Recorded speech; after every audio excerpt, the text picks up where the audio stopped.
सीसीटीभीहरु के लिएर गएर रहेछ नि त्यो होटलबाट 2 महिना अगाडिको कुरो भन्दाखेरि हो अनि त्यसपछि त्यो चाहिँ खासमा उतापट्टिको रहेछ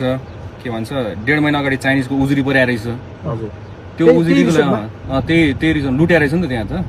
लुट्या रहेछ अनि त्यो लुटेको आधारमा चाहिँ खासमा त्यो छानबिन गर्नलाई त्यहाँ सीसीटीभीहरु लिएर जानु भएको रहेछ तर अब त्यो त कन्टेन्ट भएन नि त तर सुदन गुरुङ आयो त्यसपछि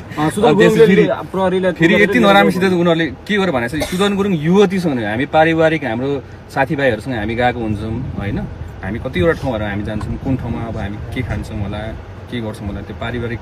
आफ्नो सम्बन्धहरू हुन्छ त्यहाँ होइन साथीभाइहरू हुन्छ होइन त्यही पनि त्यतिखेर त त्यो नाकाको लागि गएको थियो नाकामा के गर्नुपर्छ कि भनेर गएको थियौँ हामी त सबैजना हामी 4-5 जना गएको हो तर अब त्यहाँ चाहिँ आज मेरो विचारमा त्यो रिजोर्टले उ त्यो पनि निकाल्यो भनेर सुनिरहेको थिएँ विज्ञप्ति निकालेछ अरे उनीहरूको कर्मचारीलाई धम्काएर रहेछ तर्साएर रहेछ यो भन् त्यो भन् भनेर त्यो मिडियाले भनेर रहेछ क्या त्यस्तो नि भनेर रहेछ मिडिया नै तपाईँमाथि हावी भइरहेको छ अहिले अब यस्तो छ क्या यस्तो भयो कतिजना मिडियाहरू अब कतिजना मिडियाहरू चाहिँ अब पार्टीबाट छन् नि त कतिजनाहरू त पार्टीबाट फन्डेड छन्